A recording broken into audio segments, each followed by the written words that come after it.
अस्सलाम वालेकुम अज़ीज़ तलबा तलिबात, इजी मैथ क्लासेस में आपका इस्तकबाल है। मिशन महा टीईटी के तहत easy math classes YouTube channel पर हम हर सब्जेक्ट से रिलेटेड वीडियो अपलोड कर रहे हैं। इस वीडियो में हम देखने वाले हैं उर्दू सब्जेक्ट से रिलेटेड क्वेश्चंस जो कि पिछले वक्त में एग्जाम में पूछे गए हैं। यह वीडियो जो है वो उर्दू सब्जेक्ट की सीरीज का 5वां वीडियो है। अगर इससे पहले अगर आप उर्दू सीरीज के वीडियो देखना चाहते हैं तो यहाँ पर ये ऊपर में जो लिंक आ रही है आप उस पर क्लिक कर लीजिए। साथ साथ में अगर चैनल को आप सब्सक्राइब करके प्लेलिस्ट में जाएंगे तो वहां पर भी आपको टीईटी से रिलेटेड वीडियो देखने को मिल जाएंगे। और साथ ही साथ इस वीडियो के डिस्क्रिप्शन में जो है एक व्हाट्सएप ग्रुप और टेलीग्राम चैनल की लिंक है, आप उससे जुड़ जाए। कोई भी नोटिफिकेशन, कोई भी इंपॉर्टेंट अपडेट आपको मिलती रहे। तो चलिए बिना किसी देरी के शुरू करते हैं। तो सबसे पहला हमारा क्वेश्चन यहां पर है, जमाना पहचानिए। हम शाम को नदी के किनारे जाया करते थे। अब यहां पर ऑप्शन में हमको दिया गया है जमाना माजी एहतिमामी, जमाना माजी तमन्नाई, जमाना माजी शर्तिया, जमाना माजी इस्तेमरारी। अब यहां पर जो आप जमाने की जो किस्में हैं और साथ साथ में जमाने मासी की भी बहुत सारी किस्में हैं, तो अगर उसमें इस सेंटेंस को अगर आप देख ले कि हम शाम को नदी के किनारे जाया करते थे, यानी पिछले टाइम पे यानी माजी में ये जो फेल है ये हम बार बार करते रहते थे। तो अगर माजी में कोई फेल को अगर बार बार अंजाम दिया जाता है तो उसे कहते हैं जमाना माजी इस्तेमरारी। तो यहां पर जो राइट आंसर है वो है जमाना माजी इस्तेमरारी, जो कि हमको चौथे क्वेश्चन में दिया गया, चौथे ऑप्शन में दिया गया है। तो हम यहां पर इसको टिक कर लेंगे, चौथा ऑप्शन। चलिए बढ़ते हैं अगले सवाल की ओर। यादगार गालिब ये सवाने हयात सवाने किसकी तसनीफ है? यादगार गालिब ये किसने लिखा है, किसकी तसनीफ है, ये हमें पता करना है। पहला ऑप्शन हमारे पास में दिया गया है सर सैयद अहमद खान, दूसरा है अल्ताफ हुसैन अली, तीसरा है मोहम्मद हुसैन आजाद, चौथा ऑप्शन हमारे पास में है ख्वाजा गुलाम उद्दीन। अब देख लीजिए, यादगार गालिब ये काफी मशहूर है और मैं आपको बता दूं कि ये यादगार गालिब जो है ये अल्ताफ हुसैन अली की तसनीफ है। ठीक है, हो सकता है आप में बहुत सारे लोगों को पता भी होगा। तो यादगार गालिब जो है ये अल्ताफ हुसैन अली की तसनीफ है। चलिए बढ़ते हैं अगले सवाल की ओर। उर्दू का पहला सफरनामा कौन सा था? ये हमको यहाँ पर सवाल पूछा गया है। ऑप्शन देख लेते हैं उसकी जो कि हमारे पास दिए गए हैं। पहला ऑप्शन हमारे पास में है फसाना अजायब, दूसरा ऑप्शन है अजायबात फरंग, तीसरा ऑप्शन है वादिये नील में 20 दिन और चौथा ऑप्शन है गिरदे सफर। अब इन चार ऑप्शन में से उर्दू का जो पहला सफरनामा है वो है अजायबात फरंग। दूसरा जो ऑप्शन हमें दिया गया है वो ध्यान रखिए, हो सकता है ये क्वेश्चन रिपीट हो, तो यहां पर जो सेकंड ऑप्शन है वो हमारा राइट आंसर है। ठीक है, चलिए बढ़ते हैं अगले सवाल की ओर। अबुल फाकिर जैनुल आबिदीन अब्दुल कलाम, शायद इनके फुल नाम से इनको कोई नहीं जानता होगा या बहुत कम लोग जानते होंगे। अबुल फाकिर जैनुल आबिदीन अब्दुल कलाम, जिसे एपीजे अब्दुल कलाम भी कहते हैं, इनकी विलादत कब हुई थी? तो ऑप्शन हमको यहां पर दिए गए हैं 2 अक्टूबर 1937, 14 नवंबर 1931, 15 अक्टूबर 1931 या 5 सितंबर 1931। तो जो एपीजे अब्दुल कलाम है इनकी जो विलादत है यानी इनकी जो पैदाइश है वो हुई थी हमारे पास में, आप चलिए बताइए ऑप्शन, आपको हम वक्त देते हैं जी। 15 अक्टूबर 1931। 15 अक्टूबर 1931 को भारत के पूर्व राष्ट्रपति डॉक्टर एपीजे अब्दुल कलाम की विलादत हुई। ठीक है, चलिए बढ़ते हैं अगले सवाल की ओर। 39वां सवाल यानी नेक्स्ट क्वेश्चन हमारे पास में है, भारत के मुशाहिकीन ने क्रिकेट खिलाड़ी नवाब मंसूर अली खान पटौदी को किस खिताब से नवाजा था?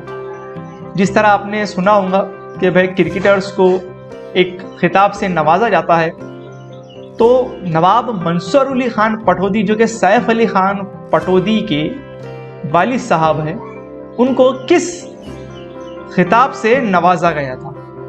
ऑप्शन हमारे पास में है सर, दूसरा ऑप्शन है टाइगर, तीसरा ऑप्शन है अर्जुन, चौथा ऑप्शन है मास्टर ब्लास्टर। तो देखिए मास्टर ब्लास्टर तो हमें पता है हिंदुस्तान के जो सबसे बड़े क्रिकेटर गुजरे हैं सचिन तेंदुलकर को कहा जाता है। तो मंसूर अली खान पटौदी साहब जो थे, इन्हें टाइगर पटौदी भी कहते थे। जी हाँ, टाइगर पटौदी। तो यहाँ पर जो दूसरा ऑप्शन है टाइगर खिताब से इन्हें नवाजा गया था, इन्हें टाइगर पटौदी कहते हैं। ठीक है, चलिए बढ़ते अगले सवाल की ओर। मतबख से क्या मुराद है? मतबख से यहाँ पर क्या मुराद? एक है बाला खाना, दीवान खाना, जनान खाना, बावर्ची खाना। चलिए बताइए इन चारों में से क्या राइट आंसर रहेगा? जी हाँ, बावर्ची खाना। चौथा ऑप्शन जो हमको यहां पर दिया गया है बावर्ची खाना, ये इसका राइट आंसर है। ठीक है, चलिए बढ़ते अगले सवाल की ओर। अगला सवाल हमको यहां पर दिया गया है मुतरस्सिलीन का वाहिद क्या है? पहला ऑप्शन है तरसील, दूसरा ऑप्शन है मुतरस्सिल, तीसरा ऑप्शन है इरसाल, चौथा ऑप्शन है मुरस्सिल। तो राइट आंसर यहां पर है ऑप्शन नंबर 2 मुतरस्सिल। ठीक है, चलिए बढ़ते अगले सवाल की ओर। अगले सवाल हमको दिया गया है कि वह फुरकत की जिद क्या है? फुरकत की जिद क्या है? पहला ऑप्शन हमको दिया गया है कुल्फत, दूसरा ऑप्शन है फरागत, तीसरा है फुर्सत, चौथा है कुर्बत। तो ये उर्दू के मीनिंग का क्वेश्चन भी टीईटी के एग्जाम में अक्सर पूछा जाता है। तो फुरकत की जो जिद है वो है कुर्बत। चौथा जो ऑप्शन है वो यहां पर हमारा राइट आंसर है। ठीक है, चलिए बढ़ते हैं अगले सवाल की ओर। जुल्नुरैन किसे कहा जाता है? ऑप्शन हमारे पास में हजरत अबू बकर रजी अल्लाह ताला अन्हु, हजरत उमर रजी अल्लाह ताला अन्हु, हजरत उस्मान गनी रजी अल्लाह ताला अन्हु, हजरत अली मुर्तजा रजी अल्लाह ताला अन्हु। जुल्नुरैन कहा जाता है हमारे तीसरे खलीफा हजरत उस्मान गनी रजी अल्लाह ताला अन्हु। ठीक है, ये था हमारा क्वेश्चन। अगला सवाल देख लेते हैं। शेर की एक दिन की जिंदगी गीदड़ की 100 साल जिंदगी से बेहतर है। काफी मशहूर कौल है, ये किसका है? ऑप्शन हमारे पास में दिए गए हैं बहादुर शाह जफर, टीपू सुल्तान, झांसी की रानी, वाजिद अली शाह।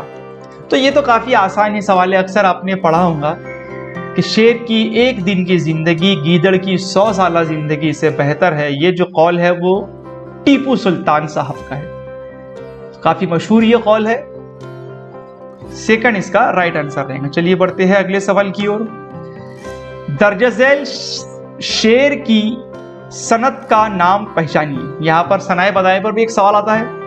अदा की सनत शब्बीर किसने यूं जमाने में, गए कितने सलातीन किसने समझा खून को पानी।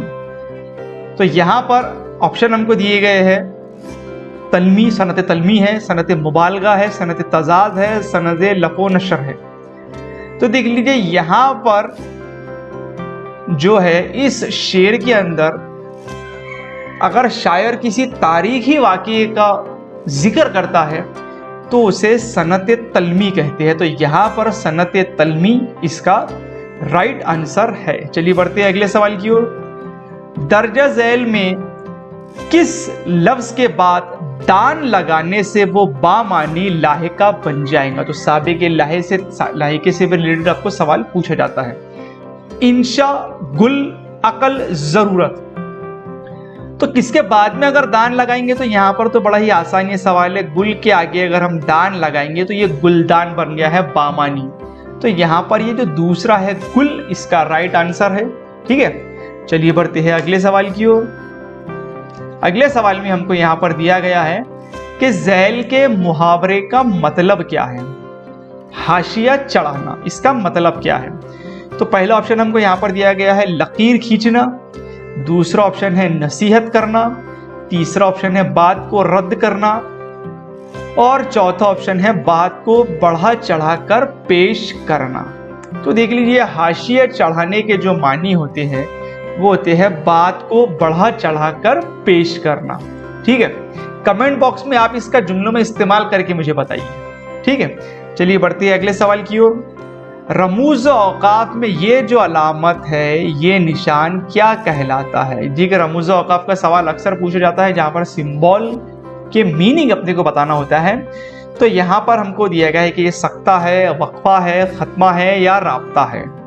तो ये जो अलामत है ये है वक्फे की अलामत। क्या की है? वक्फे की अलामत है। ठीक है, चलिए बढ़ते हैं अगले सवाल की ओर। खुदा बख्श ओरिएंटल लाइब्रेरी किस शहर में वाक़ है? भोपाल में, दिल्ली में, लखनऊ में या पटना में? खुदा बख्श ओरिएंटल लाइब्रेरी जो है ये किस शहर में वाक़ है? तो आप ध्यान रखिए कि खुदा बख्श ओरिएंटल लाइब्रेरी जो है वो पटना में वाक़ है। ठीक है, इस तरह के भी क्वेश्चन आपको पूछे जाते हैं। चलिए बढ़ते हैं अगले सवाल की ओर, जो कि हमारा आखिरी सवाल है आज के लिए।